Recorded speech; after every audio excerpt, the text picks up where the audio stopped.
Thank you. Yeah. Mm. I'm having a moment where words fail me. I'm not having a moment, I'm having an experience in my life where words are hard to find, are hard to put together,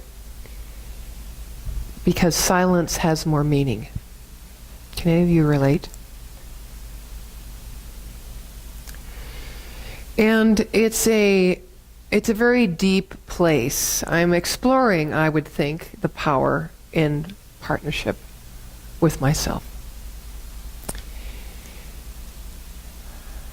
I know you can relate around how much effort we have made in our lives to connect with those outside of us, around us, in all different phases of our life, for all different needs that we didn't even know we had. I watched a movie last night called The Railway Man. Have any of you seen it? Colin Firth and Nicole Kidman. I just discovered you could actually put it in your computer and sit and watch a movie. I mean, hello. No, I don't want to sit in the living room because I don't want to fall asleep, and it's a bit, but that's the only place I have my DVD. Anyway, it was so exciting. I was lying there in bed, and here it was, 2 computers, one over here, and then my talk computer over here. So raise that one up, 2 computers, it's really cool. That was about the power of partnership to me. Colin Firth was a prisoner of war. And he was traumatized and beaten and basically left for dead. A story of many. He never stopped living the war. He was getting along okay until he met a woman. And his heart became involved and he opened to love. It was quite quickly that they fell in love and got married. And shortly after they got married, his trauma came up to the surface.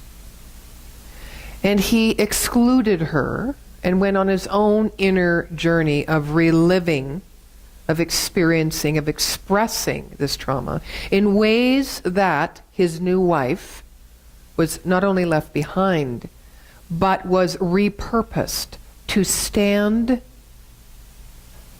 and stay for the love and care of this man that she had fallen in love with, that was not exhibiting himself in most recent of times. So she went to a friend, a very dear friend, that she, and asked the question, I need to know what's going on. He won't talk to me, he won't talk to me, he won't talk to me. He's shutting me out. So the man explained a little bit about times past. And then she understood why she was with him. And she understood that love was the only thing that she could stand in and give, no matter what may happen with her husband. Well, what happened is often does happen when we are in the energy of love or the promise of love. Something within us recognizes that. And we find somehow, not a conscious choice, but the courage, the ways in which to let all that is not that love be released, which is what the main part of the movie was about. It ended up that he went back to find the man that called for his beating. He was a tour guide in the historic museum, war museum. And he found him and he went to even the score because of the great pain that he'd carried. And he ended up sitting with the man and keeping him on pins and needles as to what was going to happen to his fate. And they started talking. And he tried to walk through what he had been done to him and do that to the man. He just couldn't do it.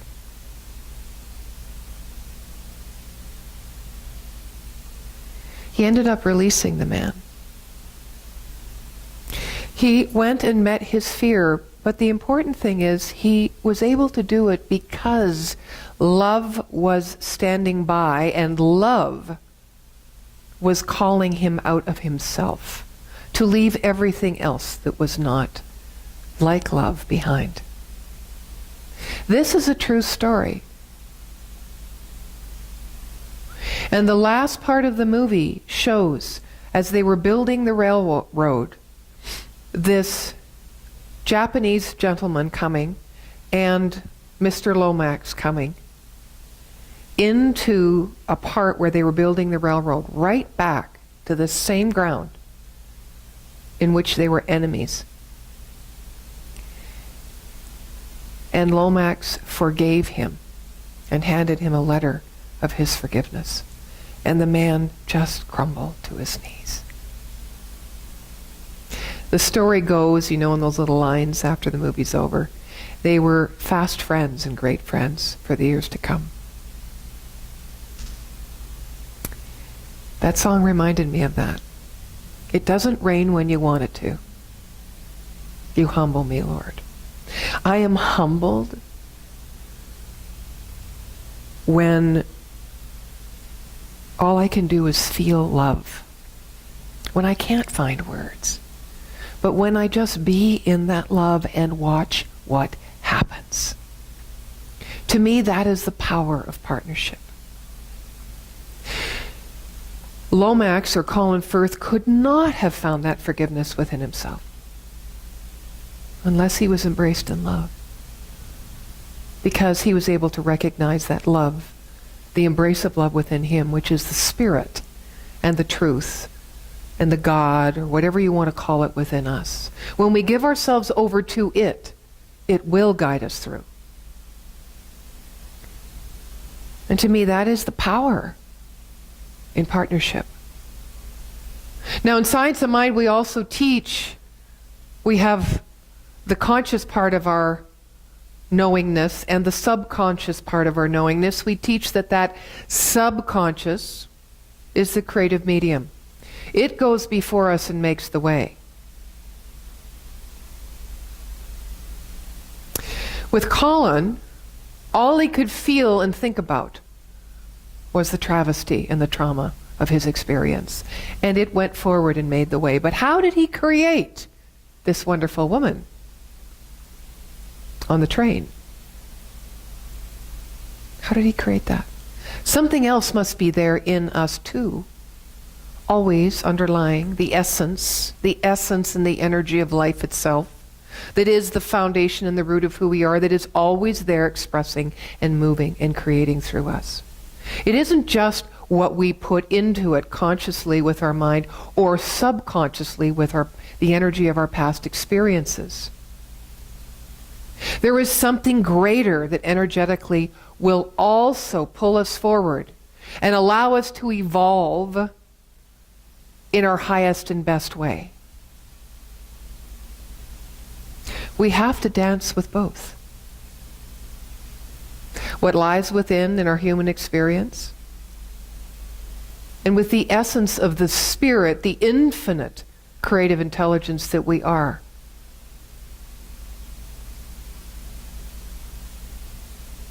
Sometimes when I feel like this and I find I have no words, I ask myself, Nadine, which are you dancing with? I have come to know the answer is both. And both, not either or. When I answer myself with the either or answer, it's like I've been for the last 3 months kind of limping on the one leg. You're out of balance. You're out of balance. So I pull myself back. I'm learning to stay, like the Buddhists say, stay, just stay, just stay.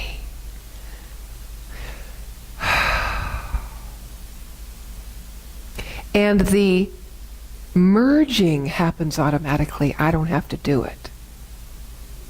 Because if we say that God is everywhere present and God is all there is, then truly that which I experience, that which I have experienced, which I think about and create in my mental equivalent to build up that spiritual nucleus we teach in Science of Mind, that prototype in the absolute realm that is constantly vibrating at a level that sends out waves that have returned back to it that of equal vibration. If that is really what happens, scientifically speaking, from the invisible to the visible, from the unformed to the formed, as it's all creation happening all the time, but just different parts of that creation, different stages of that creation, if that's true, then I can experience, even in the stillness, even in the anguish, the knowing. I can experience what it feels like to know that there is joy in the pain.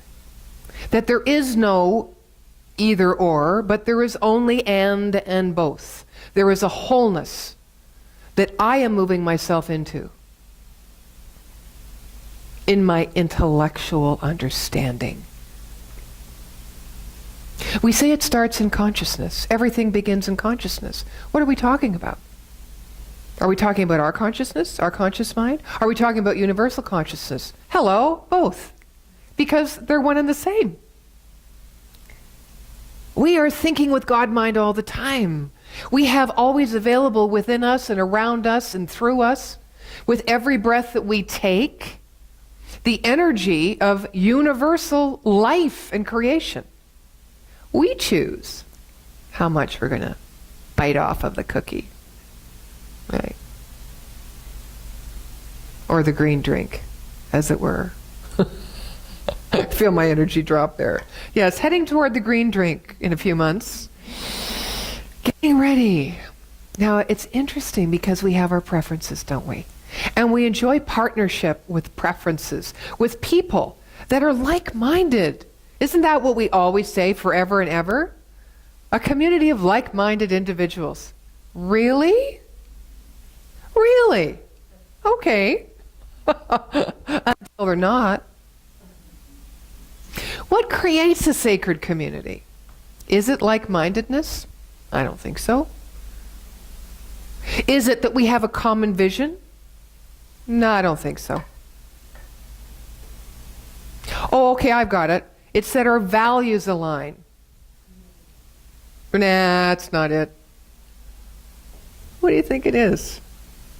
This is your part. What do you think it is? An intent to learn more and to be more. Ah, yeah, self-actualization. Nice, nice. Any other thoughts around that? Living as one. Living as one. Understanding that common unity. Coming together? Is that what you mean? Or one individually connected with self? Is that what you mean? Okay. Yeah. Belonging?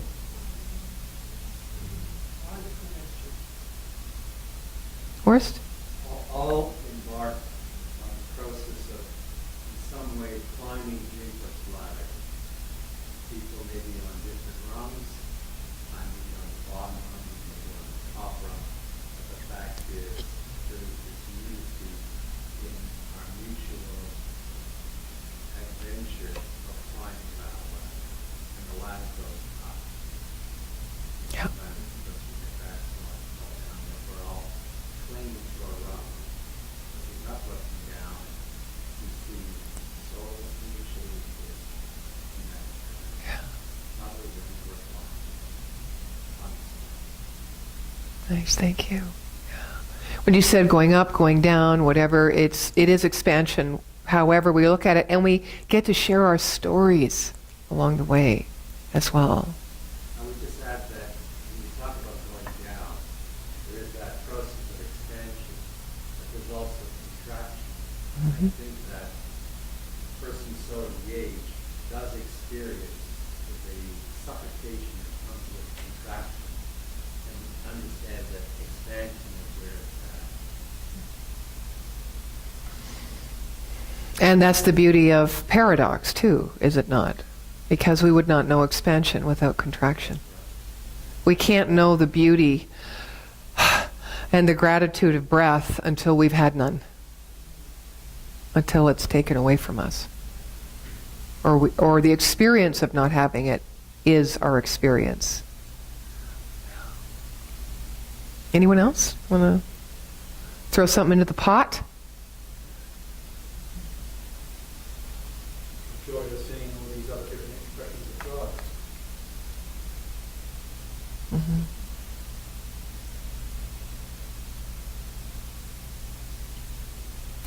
You know, in my life, I have had this niggling thing, this inner voice that follows me.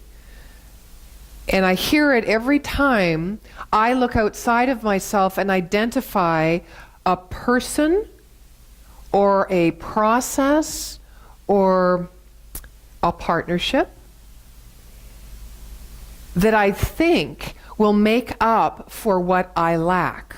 So together, we're going to be fabulous. And I even lace it a little bit sometimes with that spiritual saying, where two or more are gathered. But where does it come from?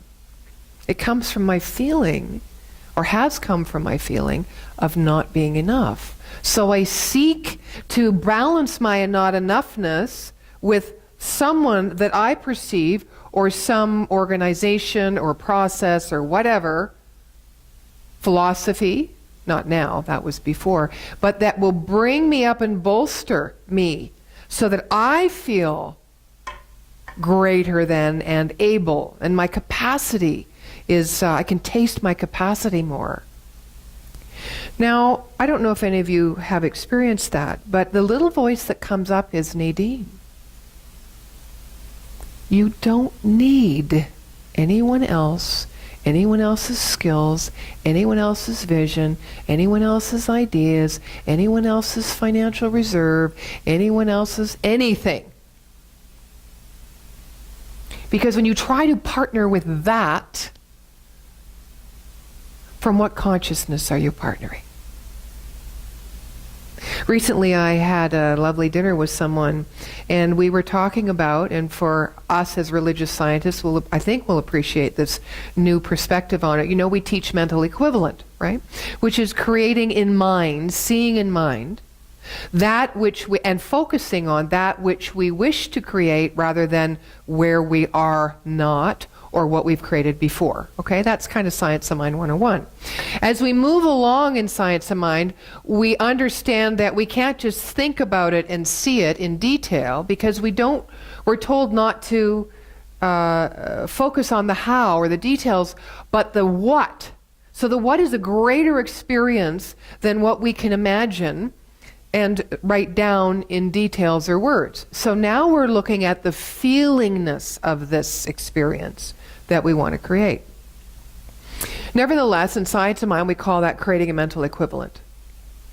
That you demonstrated mind first, because everything begins in consciousness, so eventually it will appear out here somewhere, in form, in our reality of experience. So in my conversation with this person, she put two words together that went, oh my God, that is so fabulous. She said, forget about mental equivalent. She said, we need to create an emotional equivalent. Now think about that for a moment, or don't.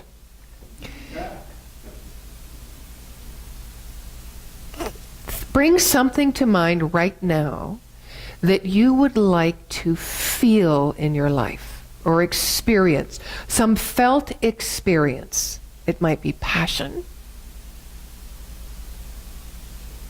might be joy, might be abundance, it might be health, vibrancy. Bring something to mind in this moment. Now I'd like you to create a picture in your mind, an image of you being that, having that experience, what would it look like? Where would you be? Would it be here in this room? Would it be in your home? Would it be on a trip somewhere? A favorite sacred spot? What would you be wearing? You know, it's like this is how we start to give it legs, you know, make it more real for us in our mind. So just do that with that experience, or that felt experience that you are desiring. Whatever it is, more joy, more passion.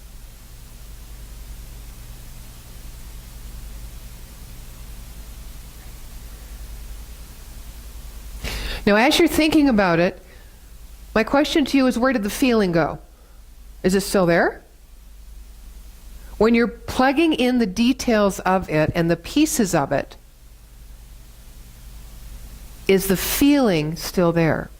Has the feeling intensified, or has it kind of gone into the background as you're trying to figure out the how? Yeah. It often goes to the background. Now, that's kind of what we do. Because our creative ideas we don't just pick them off a cherry tree and go, oh, I see that idea. I like and resonate with that idea in my mind. It's like-minded. I am going to take this and I'm going to plant this seed in the ground. That's not how we create. We create from a gut feeling. And that gut feeling is either planted in the ground with an idea that we think aligns with it, or it's planted in the ground along with whatever decides to partner with it in our subconscious mind that may align with it or may not align with it. And it will bring up around some kind of fruit. But here's the thing, we often watch. We watch and we look and we judge and we figure out and we measure whether or not what we're getting out there is delivered to us appropriately. And our feeling goes away. Our feeling becomes layered with judgment, fear, apprehension, disappointment, and all those other feelings start coming up in us. Where did that root feeling go? Where did that inspirational feeling go? That feeling that makes us feel like we need nothing from anywhere, but that we are exactly in alignment with the energy of the expansiveness of the universe. Where does that feeling go? So that's our practice, creating an emotional equivalent. Power in partnership. Now, Western civilization is, don't show your weakness. Gosh, I was sitting there experiencing that. I was beating down the thoughts in Sandra's song. Beating down the thoughts. It's a little dramatic, but you know what I mean. I was going, no, release, just release and allow this greater truth to rise, so that I can embrace these other thoughts. Because without the other part of us, that love, that express essence of creation itself as to the reason why anything exists at all, that lives within us always, unless we're in touch with that, and we can only be in touch with it by feeling it. We can't be in touch with it by thinking, trying to find it, to seek it. We need to open to allow it to rise, to expand within us, like whatever that ingredient is in bread. I don't bake bread, but you know what I mean. Yeast, thank you. Yeah, think of spirit. Think of love. Think of the infinite mind within us, opening like yeast, moving out. And until I'm there, I am going to create my limited version of what I think will bring me what it is I most deeply want. And I get so involved in the creation or the demonstration that I lose touch with the power of that creative force within me. And I partner out there, not in here. So for me, the power of partnership is supported, internal partnership, and that relationship with the sacred within is definitely supported by building sacred community. Because we know we're about the same thing.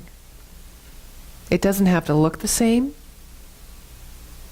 We'll all have different words for it. We'll be at different rungs of the ladder. You bet we will. We'll each have different visions for our life. But whatever that thing is, it connects us.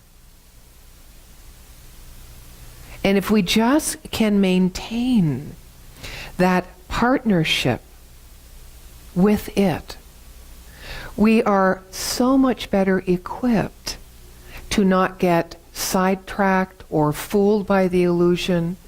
We're so much more, have so much more capacity to embrace the seeming paradox.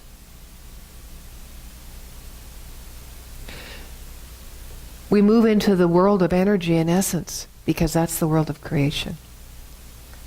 It is within us to mold and shape and direct.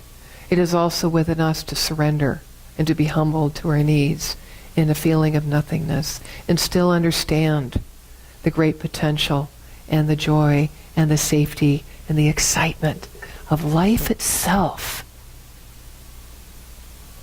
at our fingertips, at the tip of our tongue, that causes our heart to beat and us to get up in the morning. It causes us to believe in the immortality of our being here on earth, in the eternality that Dr. Holmes talks about in the Declaration of Principles, of life itself everlasting, so that we can truly become more alive and we can take more risks and be more open and be more vulnerable and love more and have more compassion and empathy. That's what Colin Firth allowed to be awakened in him, through the recognition of love. Albeit he had to feel it from outside to awaken that truth inside. Have you ever noticed in relationships, it goes great in the beginning and then you hit all the bumps, right? Doug loves to say hell in the hallways. It's all the parts that don't feel very good. Where is love? Where is it? Oh, it's where it's always been. Within me, within you, within life. Right? That's it. So, create power and partnership. Takeaway. Create an emotional equivalent. And open yourself to the experience of that. There is no personalness around it in a way, because you're not making it into something. You're just opening it to it, which has always existed. And let that fuel and bring to you, through the law of correspondence and attraction, that of equal vibration. And it may not be what your mind, your conscious mind, may perceive as like-mindedness or something that is easy to swallow. It may be a hard pill. It may be the big frog. Nevertheless, if you are clear and you're one with yourself in the power of partnership with the energy and essence of what it is you desire, whatever comes, you will recognize yourself in it. And if it is different and it is diverse, you will also be aware of your expansion. There is nothing greater than being conscious of when your love guides you and creates the way before. There is nothing greater than that feeling. When it includes and includes and includes and includes.